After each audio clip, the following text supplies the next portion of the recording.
Good morning दोस्तों, आप लोग कैसे हैं? तो आज हम लोग देखने वाले हैं झारखंड उत्पाद सिपाही से संबंधित जीके जीएस का। तो जीके और जीएस का इम्पोर्टेंट प्रैक्टिस सेट देखेंगे जो आपके एग्जाम के लिए बहुत उपयोगी रहेगा। आज का प्रैक्टिस सेट करने वाला है जिसमें हम 40 एमसीक्यू टाइप का क्वेश्चन करेंगे जो झारखंड आप लोगों का उत्पाद सिपाही के लिए बहुत उपयोगी। आज का प्रैक्टिस सेट होगा 11। इससे पिछले 10 करवा दिए हैं तो जरूर उसको देख लीजिएगा, क्योंकि इस टाइप का प्रैक्टिस आप ही लोग का एग्जाम के लिए बहुत ज़्यादा उपयोगी रहेगा। ठीक है, तो ये एग्जाम से पहले आप जरूर इसको उत्पाद सिपाही के लिए जरूर इसको प्रैक्टिस करके जाइएगा। चलिए तो स्टार्ट करते हैं पहला प्रश्न के साथ। भारत में कोयले का सर्वाधिक उत्पादन किस राज्य में होता है? आपको बताना सबसे ज्यादा उत्पादन कौन सा राज्य में होता है? पश्चिम बंगाल, आंध्र प्रदेश, उड़ीसा या मध्य प्रदेश? चलिए बताइए। चलिए तो सही आंसर क्या बताते हैं? उड़ीसा। तो इसका सही आंसर होगा ऑप्शन नंबर सी, उड़ीसा। तो कहाँ पर सबसे ज्यादा? उड़ीसा में होता है, तो याद रखिएगा। अगला है PIL। तो PIL का मतलब क्या होता है? चलिए तो बताइए, PIL का मतलब क्या होता है? Public interest limitation, public inquiry limitation, public investment limitation, private investment limitation. चलिए बताइए, तो सही आंसर क्या होगा? तो पब्लिक इंटरेस्टेड लिमिटेशन। तो ऑप्शन नंबर ए ही इसका सही जवाब हो जाएगा। ऑप्शन नंबर ए इसका सही जवाब हो जाएगा। तो याद रखिएगा, इस टाइप का क्वेश्चन आप लोगों को बन सकता है।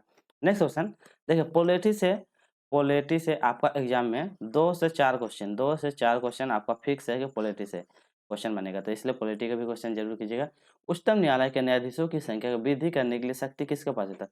तो बताइए, उच्चतम न्यायालय की संख्या मतलब जज जो होते हैं उनकी वृद्धि करने के लिए किसके पास होता है? प्रधानमंत्री के पास, राष्ट्रपति, सांसद या विधि मंत्रालय के पास? तो किसके पास होता है? ये सांसद के पास होता है। तो ऑप्शन नंबर सी, तो सही आंसर होता है सांसद के पास होता है। क्वेश्चन नंबर 4, भारतीय संविधान का संरक्षण कौन होता है? राष्ट्रपति, मंत्रिपरिषद, संसद या सर्वोच्च न्यायालय?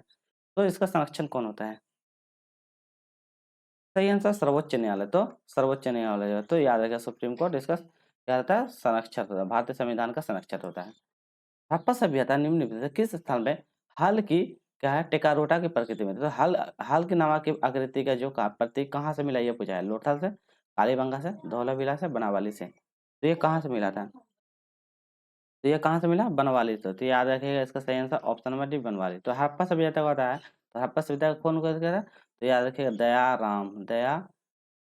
एक मिनट, दया राम सहानी। तो याद रखिएगा, दयाराम सहानी। कब क्या था? याद रखिएगा, डेट 1921 में। ठीक है, इसी हड़प्पा संयंत्र के बाद जब बोलेगा मोहनजोदड़ो, तो मोहनजोदड़ो को बोलेगा तो ये कौन सा?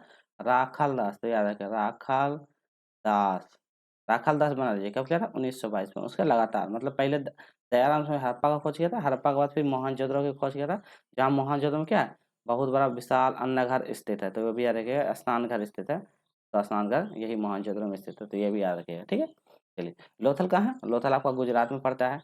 फिर कालीबंगा कहाँ पड़ता है? ये आपका राजस्थान पड़ता है। तो यह भी है। धौलावीरा ये भी आपका राजस्थान पड़ता है। तो ये सब याद रखिएगा। चलिए नेक्स्ट क्वेश्चन करते हैं। निम्नलिखित में से कौन सा भारतीय अर्थव्यवस्था का सर्वाधिक प्राथमिक क्षेत्र था? और हड़प्पा सभ्यता आपको बताता है। हड़प्पा हड़प्पा सभ्यता था आपका 2 से 3 क्वेश्चन फिक्स रहेगा। आपका 2 से 3 क्वेश्चन आपका एग्जाम में बनेगा। तो जरूर इसको कंप्लीट हम पढ़ा दिए हैं हड़प्पा सभ्यता। जो नहीं पढ़े हैं तो वो डिटेल में और एमसीक्यू भी करवा दिए हैं, तो जरूर उसको देख लीजिएगा। आपका फिक्स क्वेश्चन रहेगा इससे। चलिए बताइए, अर्थव्यवस्था का प्राथमिक क्षेत्र बताना है। कृषि, उद्योग, सहकारिता, तो बताइए। तो इस इकोनॉमिक्स से भी क्वेश्चन रहेगा आपका। तो क्या हो जाएगा? कृषि। तो प्राथमिक से कृषि, ये कृषि को किसके अंतर्गत में प्राथमिक है?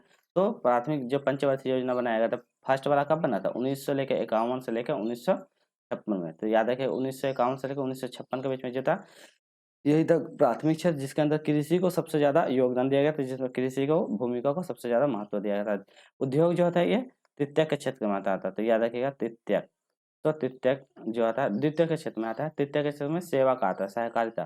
तो तृतीयक में सेवा आएगा और उद्योग सेकेंड नंबर पर आएगा। तो याद रखिएगा, सेकेंड नंबर पर उद्योग आएगा, तृतीय नंबर पर सेवा। जैसे बैंकिंग हो गया, इंटरनेट हो गया, तो ये सब सेवा जो प्रदान करता है, सेवा आपको प्रोवाइड करता है, वह तृतीय के अंतर्गत में आता है। तो याद रखिए, इसी के समय 51 से 52 में एक दो मतलब कि जो एक होता है हेरोडोमर, याद रखिएगा, हेरोडोमर। तो हेरोडोमर के द्वारा ये किया गया था। तो यह हेरोडोमर के द्वारा 1951 से लेकर 56 के बीच में यह किया गया था। तो याद रखिएगा। चलिए पहला क्वेश्चन करते हैं। नेक्स्ट क्वेश्चन, क्षेत्रफल के अनुसार भारत का विश्व का कौन सा स्थान? तो बताइए, विश्व में कौन सा स्थान है भारत? तीसरा, सातवां, पांचवा या आठवां? बताइए। तो क्षेत्रफल के हिसाब से पूछा तो ये इंपॉर्टेंट है, तो याद रखिएगा 7वां। तो याद रखिएगा ऑप्शन नंबर बी इसका स्थान 7वां होगा। जैसे क्षेत्रफल में होता है तो टोटल 7 देश है, तो लास्ट में ये होता है जैसे कि भारत, चीन, अमेरिका, ब्रिटेन इस तरह करके है कंटिन्यू ये बढ़ता गया, तो उसमें से भारत का कितना 7वां स्थान रहता है, तो याद रखिएगा। नेक्स्ट क्वेश्चन है, दिए गए विकल्प में से कौन रेशा का फसल है? तो रेशा उत्पादन वाला फसल कौन सा? जूट, गन्ना, अरसी, कपास, मक्का, तंबाकू। कपास, सन, जूट, सन, कपास, मक्का। तो बताइए रेशा उत्पादन करने वाला फसल कौन सा है? हमको रेशा क्या कपास से मिलता है, सन से मिलता है, जूट से मिलता है, तो ऑप्शन नंबर इसका सही है। कपास, सन और जूट से हमको रेशा का उत्पत्ति हो जाता है। नेक्स्ट क्वेश्चन करेंगे। ये जितना भी क्वेश्चन है आपको एग्जाम के लिए बहुत इंपॉर्टेंट टारगेट करके लिए हैं, तो जो एग्जाम में बन सकता है। भारत का राष्ट्रीय आय में सर्वाधिक योगदान किस क्षेत्र का? बोलते हैं राष्ट्रीय आय आय में योगदान किसका रहता है? प्राथमिक क्षेत्र का, द्वितीय क्षेत्र का, द्वितीय क्षेत्र का, इसमें कोई नहीं। बताइए। अब जस्ट बता रहे प्राथमिक, द्वितीय का, तृतीय बता दिया, तो आप बता सकते हैं कंपेयर करके। तो किसका? तृतीय क्षेत्र का सबसे ज्यादा योगदान रहता है। तृतीय क्षेत्र में क्या होता है? जो आपका सेवा प्रदान करता है, सेवा जैसे बैंकिंग हो गया, इंटरनेट हो गया, तो जितने भी होते हैं सेवा संचार जो होते हैं, तो ये सारा इसी के अंतर्गत में आता है, जो सेवा का प्रदान करने का करता है, तो तृतीय क्षेत्र हो जाएगा, इसका सही जवाब हो जाएगा। चलिए नेक्स्ट क्वेश्चन करते हैं। अगला है संयुक्त राष्ट्र विकास कार्यक्रम यूएनडीपी का मुख्यालय कहाँ है, ये बताना है। तो यूएनडीपी का मुख्यालय कहाँ है? Geneva, Nairobi, New York, London. क्या होगा? न्यूयॉर्क। तो याद रखिएगा ऑप्शन नंबर से न्यूयॉर्क। तो इससे इससे भी आ सकता है क्वेश्चन, बहुत ज़्यादा इंपॉर्टेंट है। इससे क्वेश्चन बनेगा आपका कि वो कौन सा देश का मुख्यालय कहाँ है, किसका क्या है, तो ये क्या चाइल्ड डेवलपमेंट का, ह्यूमन डेवलपमेंट का मुख्यालय कहाँ है, तो इस टाइप का क्वेश्चन आपको बनेगा, तो इस टाइप का क्वेश्चन जरूर कीजिएगा आप लोग। चलिए नेक्स्ट क्वेश्चन। फिर संविधान से आएगा, संविधान सभा के प्रारूप समिति के सदस्य कितनी होती है? तो वैसे प्रारूप समिति के सदस्य कितनी होती है? 5, 11, 7 या 15? तो कितनी होती है प्रारूप समिति के सदस्य? तो कितनी है? 7 होती है, तो याद रखिएगा 7। तो प्रारंभिक समिति के सदस्यों की संख्या 7 होती है। नेक्स्ट क्वेश्चन करेंगे, निम्नलिखित में से कौन संवर्धित सूची का विषय है? तो संवर्धित सूची के विषय बताना, विवाह और तलाक, जन स्वास्थ्य, देश की प्रतिरक्षा या मुद्रा बैंकिंग। तो संवर्धित सूची तो क्या है? विवाह और तलाक। तो सही आंसर ऑप्शन नंबर ए हो जाएगा, विवाह। देखिए सूची 3 प्रकार का होता है, एक होता है राज्य सूची, ठीक है, एक होता है केंद्र सूची और एक होता है संवर्धित सूची। तो याद रखिएगा समवर्ती, तो वार्षिक से 3 प्रकार का सूची होता है, केंद्र, राज्य सरकार, जिसमें से क्या कहते हैं ये राज्य स्तर पे जितनी भी सेवाएं होती हैं जैसे पुलिस वगैरह होती है, तो ये राज्य सरकार का द्वारा है। केंद्र सरकार जैसे स्कूल, स्कूल जो होता है शिक्षा का जो देने का काम करता है, तो जिसमें केंद्र सरकार और राज्य सरकार मिलकर दोनों का योगदान होता है, तो स्कूल इसी के अंदर में। समर्थित सूची होता है जो अलग से होता है, जिसमें से दोनों की योगदान भूमिका रहता है, जिसमें से आता है जैसे विवाह, तलाक, तो ये सब क्या होता है समर्थित सूची का आता है। इसी के अंदर इंटरनेट वगैरह आता है, इंटरनेट, तो ये सब समवर्ती सूची के दोनों को क्या मिला जुला मिलजुल के चलाता है, उसी का केंद्र सरकार जो सिर्फ केंद्र सरकार का द्वारा योगदान, समवर्ती सूची में तीनों मिलके मतलब योगदान देता है, तो यही समवर्ती सूची के अंतर्गत में आता है। तो याद रखिएगा इससे क्वेश्चन आप लोगों का बनेगा। चलिए नेक्स्ट क्वेश्चन, राज्य पुनर्गठन आयोग 1956 के अनुसार भारत में कितनी राज्य केंद्र शासित प्रदेश स्थापित किए गए थे? उस समय 1956 के अनुसार बताना है कि कितना राज्य और केंद्र शासित स्थापित किया गया था। 14 राज्य, 6 केंद्र शासित, 16 राज्य, 8 केंद्र शासित, 14 राज्य, 8 केंद्र शासित और 12 राज्य, 7 केंद्र शासित। तो बताइए उसके अनुसार बताइए कितना स्थापित किया गया था? तो कितना था? 14 राज्य और 6। तो याद रखिएगा 14 राज्य और 6, तो उस समय क्या था 14 गो राज्य था और उसके बाद 6 यही प्रस्तावित में आया था। नेक्स्ट क्वेश्चन करेंगे, भारतीय संविधान के संशोधन अधिनियम के तहत सिंधी भाषा, तो कौन सी भाषा? सिंधी भाषा को संविधान को 8वीं अनुसूची में शामिल किया गया। संविधान से आप जरूर पढ़ के जाइएगा, इंपॉर्टेंट है। तो अब कौन सा बता? 19वां संविधान संशोधन 1966 के अंतर्गत, 21वां संविधान 1969 के अनुसार, 21वां संविधान 1973 और इनमें से कोई नहीं। बताइए। तो सिंधी भाषा को कब ये मतलब कि लाया गया था, तो ये पूछा गया था सिंधी भाषा को कब लिया था? तो सिंधी भाषा को लिखा था 21वां संविधान संशोधन 1969। तो याद रखिएगा 21वां संविधान संशोधन 1969, जिसमें से जब उस समय जो 8वीं अनुसूची गया था उस समय कितनी भाषा थे? उसमें 16 भाषा थे, जिसमें से फिर बाद में फिर और अन्य भाषा को जोड़ दिया गया था। तो याद करिएगा अन्य भाषा को जोड़कर उसको 24 भाषाएं कर दी गई थी, 22 भाषाएं कर दी गई, तो याद रखिएगा। ठीक है, तो 22 भाषा, 6 भाषा फिर बाद में जोड़ा गया था, तो 6 भाषा को 8 में जोड़कर टोटल 22 भाषा हमारे वर्तमान में 22 भाषाओं को शामिल किया था, जिसमें से इसको याद करने का भी तरीका था, जैसे याद करना नमक नमक के द्वारा याद करने से नेपाली, मणिपुरी, कोन्नकी इस तरह करके भाषाओं को फिर बढ़ाया गया। फिर पहले आया 2, फिर 4, इस तरह करके 1, 2, 4 करके इस तरह सीक्वेंस करके बढ़ाया गया। तो यार डिटेल वाला वीडियो जो नहीं देखे तो देख लीजिएगा इसका, हम डिटेल वाला वीडियो करवा दिए हैं, तो वो जरूर देख लीजिएगा। निम्नलिखित में से असंविधान वाला तो आर्टिकल और अनुच्छेद 2 को बढ़ा दिए हैं, उसको जरूर कर लीजिएगा एग्जाम में, उससे क्वेश्चन नहीं आएगा बाहर। मुगल साम्राज्य का 2 बार अभिषेक हुआ था, तो बताइए कौन ऐसा राजा था जिसको 2 बार अभिषेक हुआ था? जहांगीर, औरंगजेब, शाहजहां, हुमायूं, बताइए कौन ऐसा राजा था जिसने 2 बार क्या था? तो ये था औरंगजेब। औरंगजेब ऐसा शासक था जिसने क्या करा 2 बार अपना ये करवाया था। चलिए नेक्स्ट क्वेश्चन करते हैं। इसमें देखिए आपको सूची दिया हुआ है, सूची 1 और सूची 2 दिया, तो इसमें से आपको मैच करना है। ए बी सी दिया हुआ है, यहाँ पे 1 2 3 4 दिया, तो इसमें मैच करना है कि कौन सा सूची किसके अनुसार आएगा। चलिए बताइए आप लोग। यहाँ पे ऑप्शन था, तो ऑप्शन हमने लिए, बस आप लोग इसको मैच कर लीजिए, याद रखिएगा। तो देखिए इसको सबसे मैच करने का तरीका आसान बता देते हैं। आप इसमें से 4 में से कौन आपको याद है? इस तरह देखिए, शेरशाह सूरी से ध्यान दीजिए। शेरशाह सूरी, शेरशाह सूरी क्या कहता है? जीटी रोड बना था। देखिए रोड के बारे में कहीं जिक्र है? यहाँ पे है। तो ये जीटी रोड का निर्माण किया था, शेरशाह सूरी कौन? जीटी रोड किया था। उसके बाद और देखिए इल्तुतमिश के बारे में आप लोग पढ़े होंगे। इल्तुतमिश चलगाही दल, जिसमें से 40 दलों का निर्माण किया था, 40 दल। इसी के बाद फिर क्या होता था? बलबन, बलबन फिर इसको करवाता है। फिर खिलजी भी इसी को अपनाता है, चहलगानी अमीर वाला। तो ये चहलगानी इल्तुतमिश के दौरान शुरू किया गया था। गुलाम वंश का शासक था इल्तुतमिश, तो याद रखिएगा। उसके बाद आपको एक और भी होगा, मोहम्मद बिन तुगलक। क्या किया था? वो सिक्के जारी किया था, तो याद होगा आपको, सोने या चांदी का सिक्के जारी किया था ये, तो याद रखिए मोहम्मद बिन तुगलक। चलिए आगे देखते हैं। ये हो गया। अब उसको लास्ट अकबर, अकबर के आईने दहन। तो इस तरह करके आपको सीक्वेंस याद रखिएगा, एग्जाम में आप लोग का आराम से कर लीजिएगा। चलिए नेक्स्ट क्वेश्चन करते हैं। पुस्तक कुरुक्षेत्र टू कारगिल किसने लिखा था? सूर्यनाथ सिंह, कुणाल सिंह, करण सिंह या कुलदीप सिंह? अब बताइए। तो कौन लिखा था? कुलदीप सिंह। तो सही आंसर हो जाएगा Kuldeep Singh, option number D हो जाएगा। नेक्स्ट क्वेश्चन करते हैं। सीमा आंतरिक का नाम किस खेल से जुड़ा हुआ था? किस खेल से जुड़ा हुआ पूछा गया है? डिस्क थ्रो, क्रिकेट, शतरंज या बास्केटबॉल?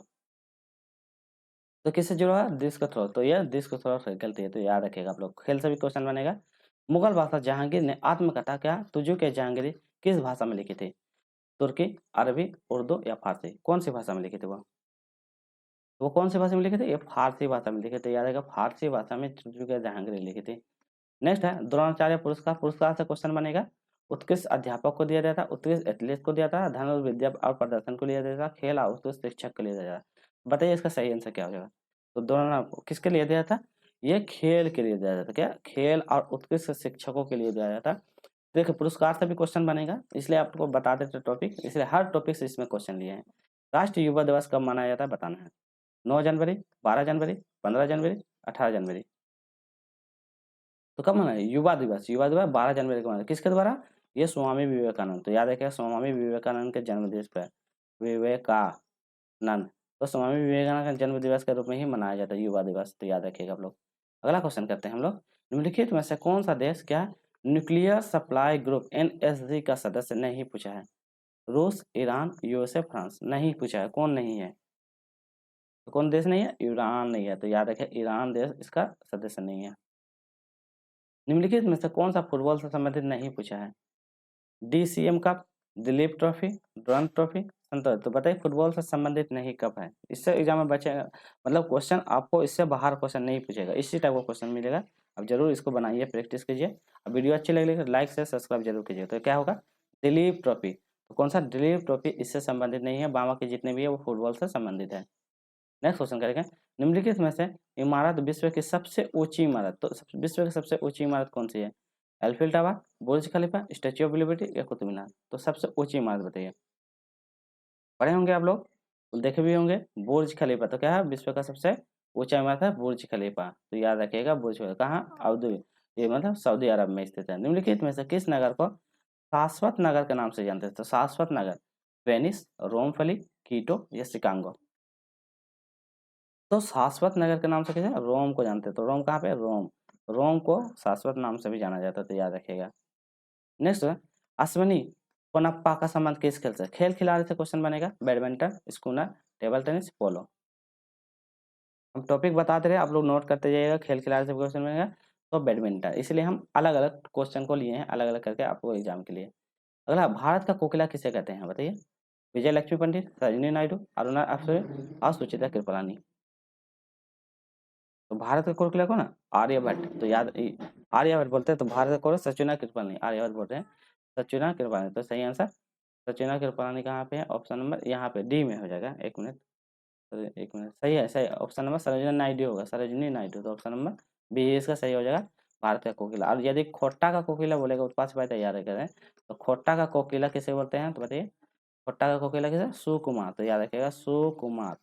तो खोट्टा कोकिला सुकुमार को जी को कहते हैं, तो याद रखिएगा। अगला है, भारत के पहले उपग्रह का नाम बताना है। आर्यभट्ट, लगाधा, बरहमपुर, लाला। ठीक? तो क्या हो जाएगा इसका?